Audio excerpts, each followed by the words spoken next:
How do you feel about best practices? After today's episode, you will likely feel differently. Our guest today says we should detonate our business. Are you ready? Let's go.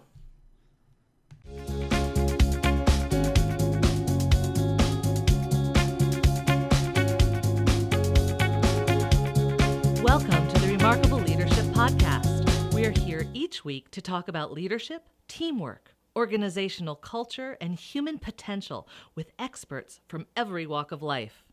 Your host is Kevin Eikenberry, a best-selling author and leadership thought leader for 25 years. This episode is sponsored by Kevin's book, The Long Distance Leader: Rules for Remarkable Remote Leadership. Order your copy today at remarkablepodcast.com/book. And now, here's your host, Kevin. Hey, everybody. Welcome to the Remarkable Leadership Podcast. Our guest today is Geoff Tuff. We're going to introduce you to Geoff, and then we're going to dive in. How about that? Geoff is a principal at Deloitte and a senior leader of the firm's innovation and applied design practices. In the past, he led the design firm Doblin and was a senior partner at Monitor Group, serving as a member of its global board of directors before that company was acquired by Deloitte. He's been involved in some way with Monitor for more than 25 years. His work centers around helping clients transform their businesses to grow and compete in non-traditional ways. It's one of the reasons why you're going to love our conversation. Over the course of his career, he has worked in virtually every industry and has used that breadth of knowledge and experience to bring novel insights about how things might operate for clients that are stuck in industry conventional wisdom. He's a frequent speaker and writer on the topic of growth through innovation and has written for a variety of outlets, including the Harvard Business Review. He holds degrees from Dartmouth and the Harvard Business School, and he's the co-author of a brand new book titled Detonate: Why and How Companies Must Blow Up Best Practices and Bring a Beginner Mindset to Survive. Geoff, welcome to the Remarkable Leadership Podcast. Thanks, Kevin. Thanks for having me. That was quite the intro. I hope I live up to it as we go through this. Hey, most of it was written for me, so your mother did a fine job, Geoff. Yeah, right. Exactly. So we're gonna get to the book and all of that in a bit, but first, just tell us a little bit about your journey or your path to get to this point. A lot of times people want to know so how did you get here? Yeah, so, in some ways, it's a very straightforward story, and I certainly don't have nearly as many twists and turns as many other people, and actually, as we recommend in the book Detonate, there's a chapter that we actually dedicate to having a very fluid career and being willing to jump around a little bit. But I haven't jumped around that much. I started my working life as a failed novelist, and not until now have I actually published a book. I've done a lot of writing, but along the way, I've been a strategy consultant for almost 26 years at this point, really focusing most of my time on the subjects of organic growth. And it started off as kind of organic growth in the core business, so marketing and sales excellence. And over the course of the last 11, 12 years or so, I've really been specializing in innovation and in developing new business models to compete differently. So Detonate actually, I think of as being in many ways a culmination of a lot of those experiences, a lot of the conversations I've had with clients, a lot of what I've seen clients struggle with, and a lot of the frustrations that my co-author Steve Goldback and I have had in working with clients when it's so clear that what they need to be doing differently, but the organizational norms stop them from doing it. They're so tight in. It's interesting for those of you listening. We have a variety of guests here, and I'm happy to have all of them. I think that while what Geoff and I are going to talk about today will apply to all of us, I think as someone who read the book, the bigger the organization that you're in, the more you're going to nod your head and shake your head as you read the book. Would you say that's a fair statement? Yeah, I think that's absolutely right. And it's interesting. We've had a number of conversations and forums that are made up primarily of earlier stage companies and entrepreneurs, and we frame a lot of the lessons in Detonate as things you've got to avoid as you scale, because the reality is it's completely normal to build up organizational playbooks as you get bigger and more successful, because you have a successful business model. And the more established a company, the more successful the business model, the more the people who are running the place want to be able to lock that down and say, okay, this is how we operate. And you don't tend to have that necessarily if you're a brand new company, but as you get bigger and more successful, all of those same tendencies and temptations will occur. So we'd like to think that the book is broadly applicable, and there are lessons in there for everyone, even though we draw our lessons primarily from the big corporate clients that we've had over time. Yeah, and that was sort of my point. I do think it applies to any of us listening, whatever sort of organization that we're in, of size and stage. But I think as I read it, I was thinking way back to more than 25 years ago in my corporate experience, and certainly a lot of our corporate clients over time. And I'm like, yep, there it is. And one of those things is you've got it right in the title, Geoff, blowing up best practices. Like best practices are like the holy grail. That's what we're trying to get. Yeah. And now you're telling us to blow them up? Hey, I'm a corporate strategist. So let me give you the most logical answer I can to that best practices exist for a reason. There are good ways to operate. There are bad ways to operate. All of us have learned things about the way companies should run over the course of 50 or 60 years, whether us personally than our organizations have learned those lessons. And there are kind of norms that are valuable to follow. But if you're looking for some degree of competitive advantage, if you're trying to do something differently and you recognize that best practices are available to all of your competitors as well, and everyone is seeking to deploy best practices, then by definition, they're no longer best, they're average. And what Steve and I believe, as we've seen them at play in companies over time, is that we're now, over the course of the last 2 or 3 years in particular, we're now entering an era where relying on best practices isn't just a blocker to discovering and actually leveraging real competitive advantage. It's really dangerous because the pace of change in the markets that we serve and the pace of change throughout our entire business models has accelerated so much recently that the best practices that worked even 10 or 15 years ago not only are going to hold you back now, they might actually create a really dangerous operating condition. So you and I have been at this a long time, and we've heard and probably said for a long time, well, the pace of change is getting more rapid. And you just said it again. And I'm channeling my inner audience here thinking, some people are saying, well, that's just number one. That's what consultants say. And secondly, is that really true? So can we dive in there a little bit more? Is there something fundamentally different in the last 3 or 4 years that's really making that? I think it's always been true, but is it still true? Talk about that just a little bit more. Yeah. So without getting deeply into physics, I think you're right. This is not the Remarkable Physics podcast, so let's not. Yeah, no, I would be quickly out of my depth if I tried to do that. But you're right. We have talked for eons, especially consultants have talked for eons about the pace of change accelerating, and sometimes I think that is a misnomer or it's misapplied to situations where just surprising things have happened and change has happened and we just hadn't been expecting it. That's not really an acceleration of change. That's just change, surprising change. Yeah. I think what's different now, and we're just starting to see evidence of it, as I said, in the last 2, 3, 4 years, is the impact of exponential change is actually taking root in markets. And so we've done a lot of work with our clients over time and with various different partners. There's one that we mentioned in the book called Singularity University, understanding the impact of exponential change and what's happening in the world today. The basic notion there is that first of all, everyone, I think all of your listeners have probably heard some version of Moore's Law and the fact that computing power has been on an exponential curve for not just since computers have existed, but actually you can go back 110, 120 years and extrapolate from other technologies the same sort of exponential curve. Now what we're seeing is that there's a whole variety of other technologies and trends that, because they sit on computing power and they're enabled by computing power, they themselves have the possibility of being exponential. So robotics, artificial intelligence, nanotechnology, biomedicine, all of those things could in theory be exponential when you look at them on the surface because they're sitting on computing power. What we're seeing in the last 2 or 3 years is we're just starting to see that near the curve where it may have been gradual change, and I can't really draw on a video. That's fine. No, that's fine. The difference between a linear curve and an exponential curve, but for some period of time they look very similar, and we assume that early stage of an exponential curve is the same thing as linear change. But then when you hit that near the curve and things really start to change dramatically and you see that doubling effect, that's where things go haywire.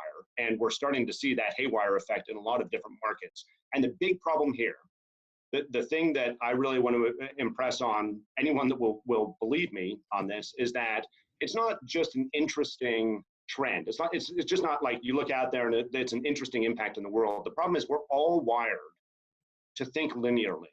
And we've all grown up in a world dominated by linear change, and we literally cannot conceive of what it means to be living in a market or in a business model that is being disrupted exponentially. And I think we're just right in the middle of that, as I said, the knee of the curve, where we're starting to see all that change start to occur. So I could probably go on for another hour explaining all the various different examples of where we see that, but for now, I think I'd summarize it by saying it is that exponential effect that's causing this accelerated pace of change. And I appreciate that because, I think that's why the book is needed now, maybe more than ever. And the book we're talking about is Detonate: Why and How Corporations Must Blow Up Best Practices and Bring a Beginner's Mind to Survive. So in the book, you talk about 4 big principles, which, Geoff, which I find to be profoundly true, which is probably one of the reasons why I like the book. So let's talk about, I kind of got ahead of ourselves here a little bit. Let's go back to those core principles that guide the book. And can we talk about those a little bit? Sure. Yeah. And without going through the entire book, I'll say we start at the beginning of the book just talking about the operating condition and why it is that we see such a dangerous and downward spiral right now in terms of operating conditions. I can come back and talk about that afterwards if you're interested. We then identify the 7 most common playbooks that we see companies ill-advisedly relying on too much.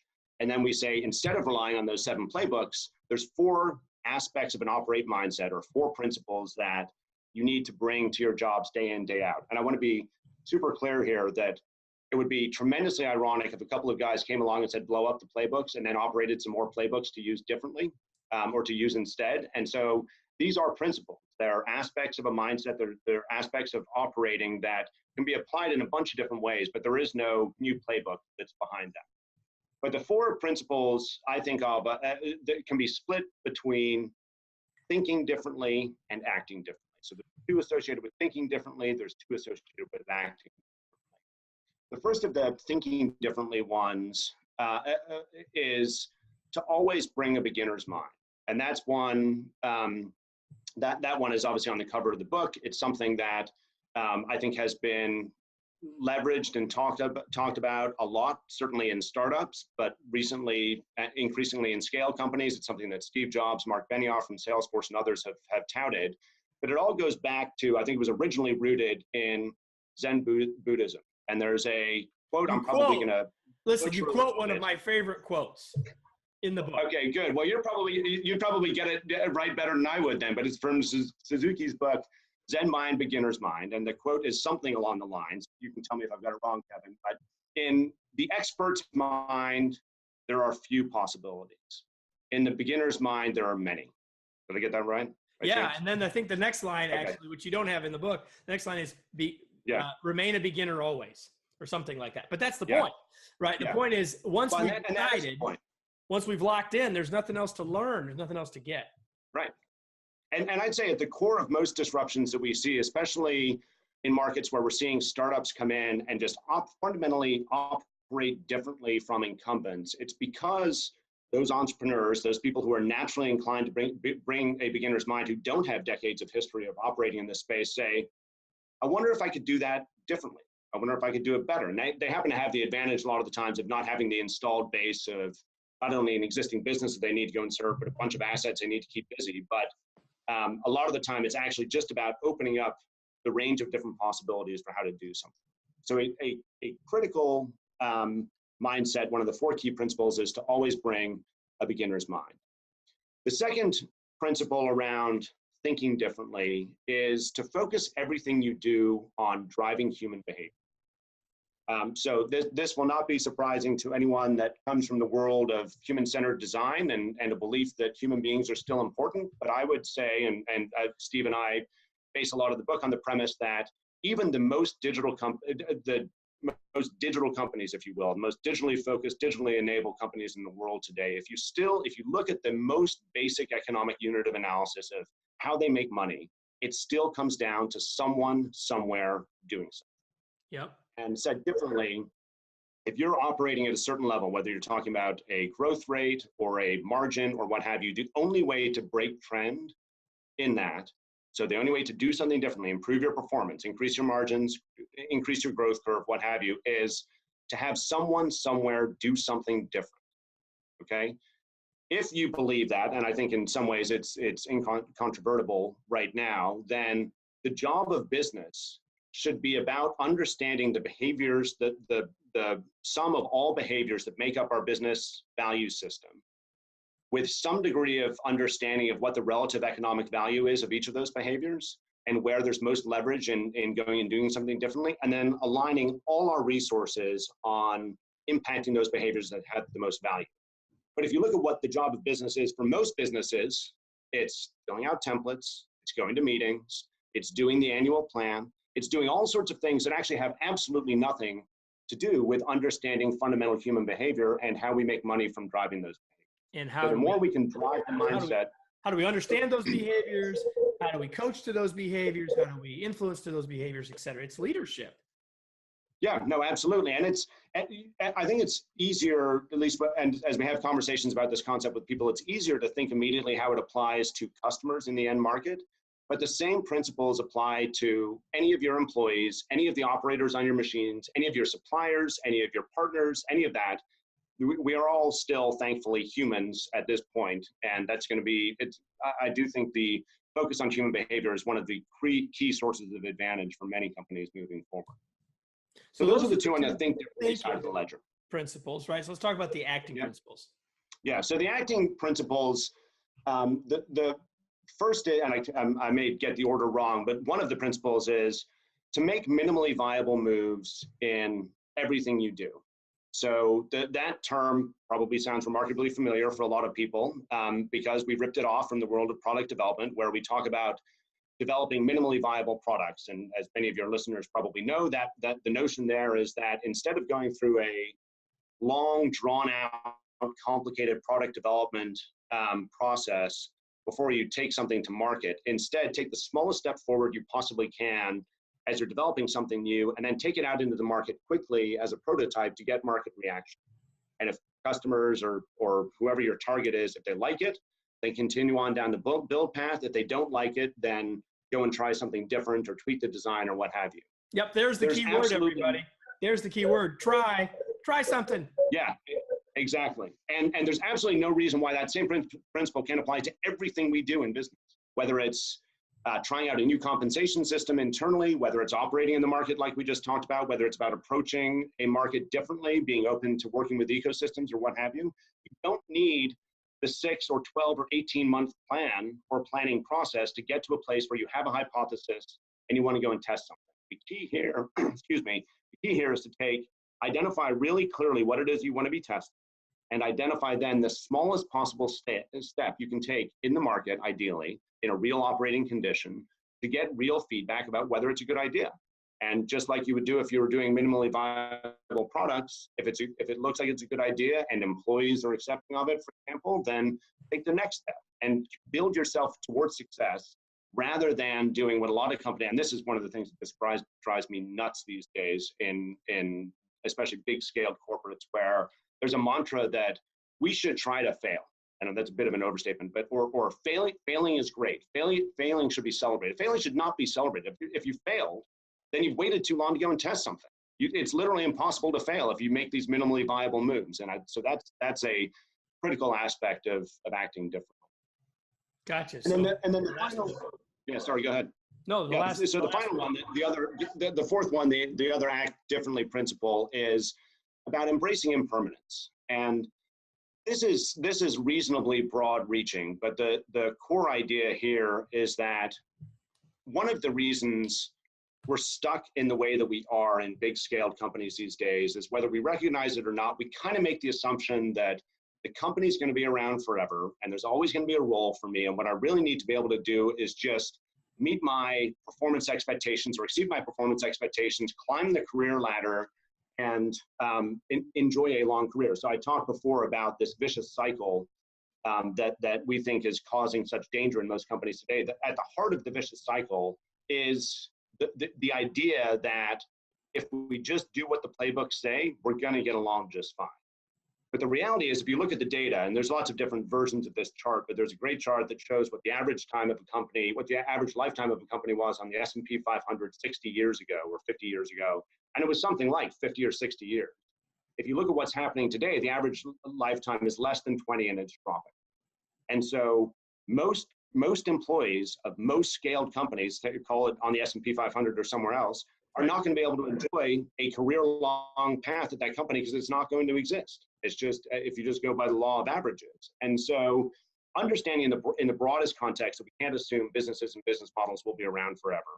Understanding in our personal context that jobs and linear career paths that you can dictate from day one are not going to be around forever, and that we should instead be open to measuring our career progress by the different experiences we have and adapting our capabilities as agile a fashion as possible is a much better way of running our career. And that's actually really daunting for a lot of people who like to say, especially risk-averse people who say, I'm going and joining a big-scale corporate because I want to have someone tell me what to go and do and how to operate and to have a long career. But the reality is it's not likely to happen moving forward. It's not nearly as likely as, and people like you and me have been saying that for a long time, but it's becoming more and more true. You know, Tom Peters was saying this in the mid 80s. It's just more true now than it was. And you just shared some data that helps makes that more reality for all of us. So I want to go back. The first of the principles you mentioned was the beginner's mind. I mentioned that I, love the same quote that you talk about in the book. How do we operationalize? I know it's the thinking principle, but what's your advice to us in terms of operationalizing that thinking process for ourselves and for others? Yeah, so I'd say, like a lot of things, it's a behavior modification, and the behavior modification has to start from the top. And so I think probably the most straightforward and most immediate way any leader can start to have impact and can start to drive people towards bringing a beginner's mind is to ask different questions. Whether you're in a management meeting or you're in a planning meeting or what have you, if you can steer away from questions like, what's the ROI on this move for us? Which presumes that we have all the right data. It presumes we know the right way of whatever the ROI, let's go back to product development. Let's say that we're considering between two different products that we want to go and create. Then we're presuming that we're operating in a world where we can go out and get real good customer data, and we can measure how much people are going to buy of a certain product at what price point, and we can compare the two. But the reality is, if we're living in an exponential time and markets are changing quickly, and we're suddenly shifting from the world of operating in the world of known or knowable opportunities to unknown and unknowable, which we talk a lot about in the book. Right. Then if you're asking for an ROI, you're asking people to lock themselves into our assumptions of the past to predict what's going to happen in the future. So a better question in that situation would be, how can we move more quickly to get this to market? Or what can we do to get immediate customer feedback on whether or not this is a good idea? And that will start to shift. It's not immediately telling people to bring a beginner's mind, but it'll shift you away from saying, let's work off the assumptions of how things have operated in the past, and more towards being as market-facing as possible to get immediate feedback and take some of those minimally viable moves. So that's an example of one thing that can be done immediately by anyone. And that's perfect. And that connects to the other principles, which of course makes it all the more powerful. So I'm listening and I'm nodding my head with you, Geoff, and I'm a middle manager, let's just say, again, channeling my audience here. I'm a middle manager and I like this, and I'm going to go buy Detonate and I'm going to read it because I'm excited now. But you just said this stuff's got to start from the top at some level. How do I use some of these ideas as a leader in the middle somewhere? Yeah. And separate question, then how can I influence senior leaders around that? Show it works. That's the main thing. And so when I say it starts from the top, I don't mean that change can't occur unless it's mandated from the top, but the more we can demonstrate as the most senior leaders of an organization the right behaviors, then the more likely it's going to take off. But if you don't have that type of leadership, or if you don't think that's the right place to start, and there's a lot of companies that are run by the middle managers and not by the senior leaders. And for those people, anyone that's operating within a P&L, just going and doing something and demonstrating success is the best possible way to take steps forward. This is all tied back to the minimally viable move. I was just going to say, you're just telling us to make a minimally viable move is what you're telling us to do, which I think is exactly actually go do something. But the perverse, or maybe it's not perverse, maybe it's natural, but the perverse thing that I think happens today is someone hears this, they're compelled, and they would love to go and change things. And it's really interesting actually how often we have people kind of laughing and nodding when we talk about the operating conditions of most companies, but then when they go try to do something, they go stick it in the 12-month strategic planning process. And there's some 12-month plan for how we're going to detonate things. And the whole point here is don't go ask for permission, because you're not taking on such massive risk by doing a minimally viable move that it's going to blow up the company or blow up in your face. Just start demonstrating that you can operate differently by doing small things, and success will get, in almost every organization I've been in, success will get attention. It will get attention. It may not be immediate, but you'll get attention. That's right. So we are talking with Geoff Tuff about his new book, co-authored with Stephen Goldbach, Detonate. And you're going to want to get a copy, of course. But before we shift, before we shift gears, the next section of this program is brought to you by our new book, The Long Distance Leader, and you can learn more about it by going to longdistanceleaderbook.com. So, Geoff, what I have for you now, and everyone, I did not tell Geoff this was coming, I have what is called the fast break. I have 3 words. I'm going to give you a word, Geoff. I just want you to, whatever you want to say about that, whatever top of mind comes to your mind about it, right? Yep. Ready? Yeah, I would have loved some forewarning on this, Kevin, but yeah, go for it. Of course, but I got smart people here. I've never had, here's the thing. No one's ever failed, because there's no wrong answer. Tell me, what do you think about these ideas, right? So, and I picked some that I think will be close to home. So I think it'll be safe. Are you ready? Okay, good. Change. Change? Often talked about, rarely tried. How's that? So I think it's very easy to kind of nod our heads and say, yes, we must change, and change is good, but it's very difficult. And this does obviously tie directly back to the book. It's very difficult to actually go and do it and change. I'm not just talking about, we're operating in companies. Now my mind is going all over the place. You don't want to know what I'm thinking now. But as human beings, it's hard to change. It's hard. And in relationships, in relationships with kids, with what have you, change is not easy. And that sounds trite saying it, but what I'd say is that the big problem is most people don't go try it. There you go. Second one, consulting or consultant.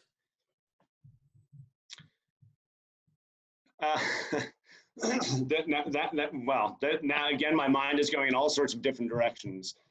And my first direction is to feel defensive and say that I have to, defend our value, because I'm probably one of the first ones to say that the traditional perspective on consultants and consulting is probably fair, which is that it's a lot of high fee people coming in and telling you things that they've learned from somewhere else and not actually creating much advantage.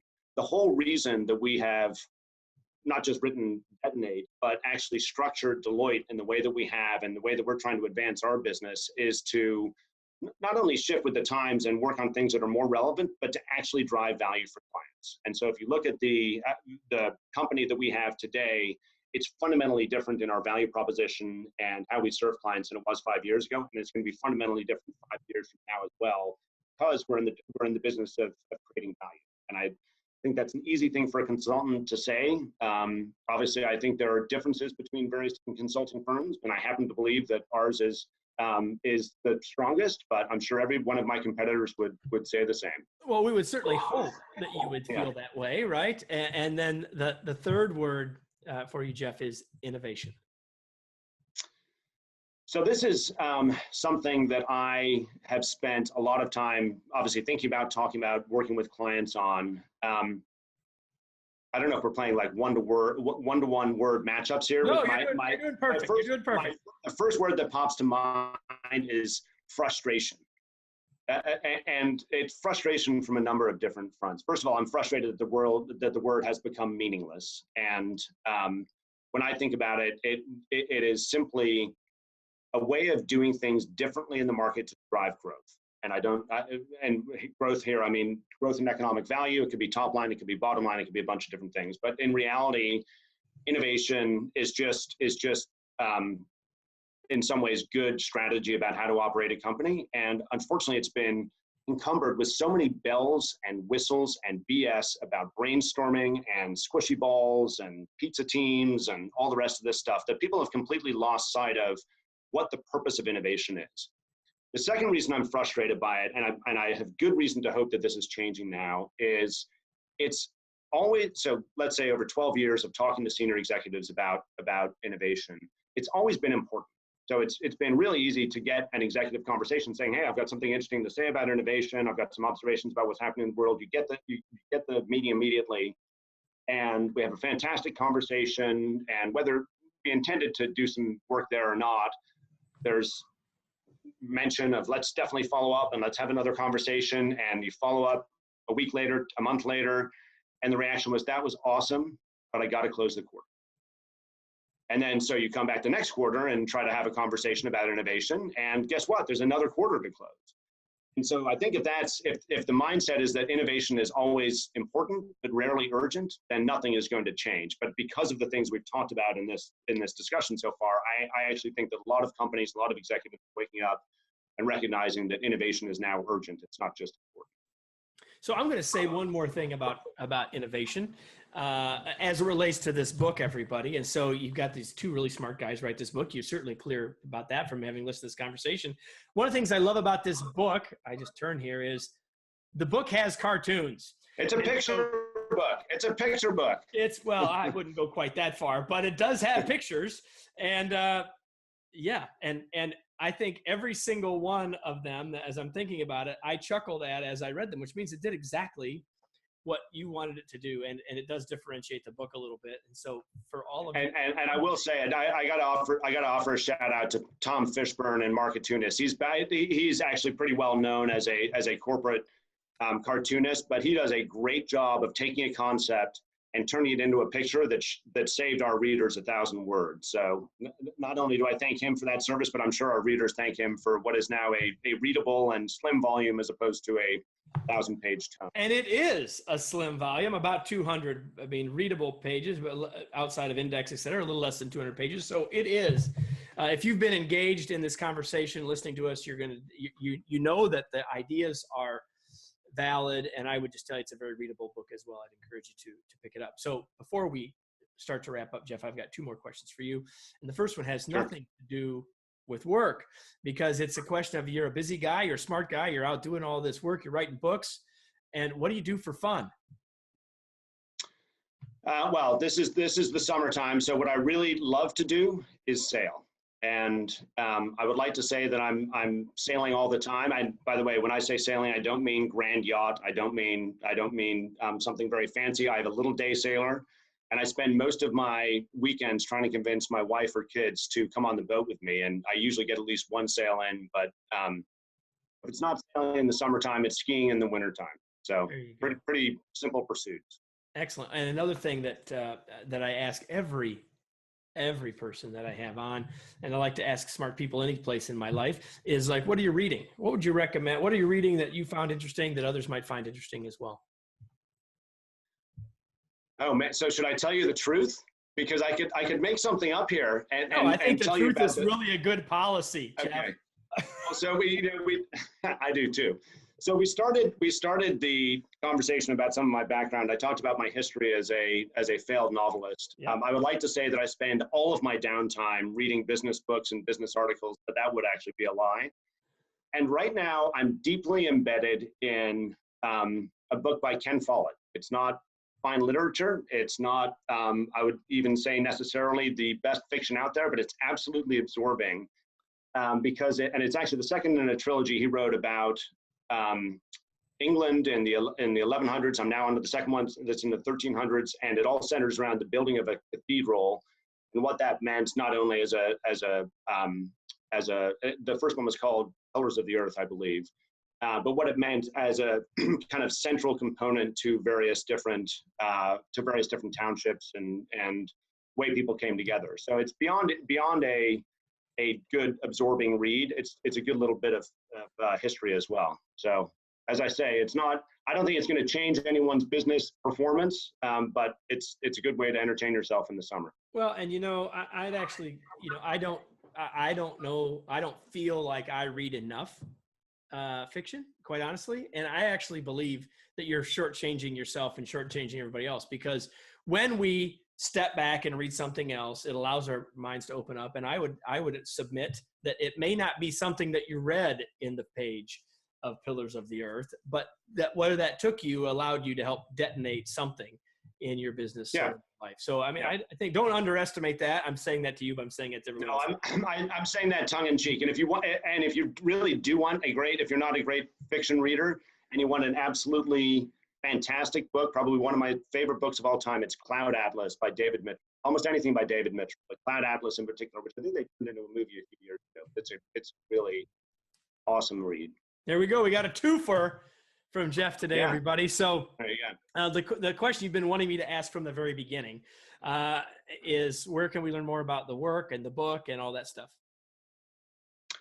So detonatethebook.com is probably the best way to kind of burrow into the various different ideas and find more about what not only is in the book, but how you can get access to it. It's available on Amazon. We thankfully hit a bunch of the bestseller lists in the first month that it was out, so it's getting reasonably well distributed. And if anyone is interested in hearing more about the innovation and strategy work we do, it's not hard to tap into Deloitte and the variety of different services we have there. But I know this was not a paid promotion piece, so I'll put it in the book, detonatethebook.com. That's perfect. Detonatethebook.com, everybody. The book is Detonate: Why and How Corporations Must Blow Up Best Practices and Bring a Beginner's Mind to Survive. It's so very strong with the survive thing at the end. So now a question for all of you listening, and that is, now what? You've gotten about 30 minutes or so of Geoff and I talking, and you hopefully have been challenged by some of the ideas. You've been more than entertained. So my challenge to you is, what are you going to do? What action are you going to take? Perhaps what is the minimum viable move that you need to take in your business today, or whatever else that strikes you? But the challenge is to take from this something that you can go act on and not just have it flow over you and move on to the next activity in your day. So Geoff, thanks so much for being here. It was a pleasure to have you a lot. I love the book and encourage everyone to pick up a copy. And so thanks again for being here. And to all of you listening, thanks, Kevin. You're welcome. And to all of you listening, we're here every week. Yeah, exactly. Come back again, everybody. We're here every week with another episode of the Remarkable Leadership Podcast. Thanks, everybody.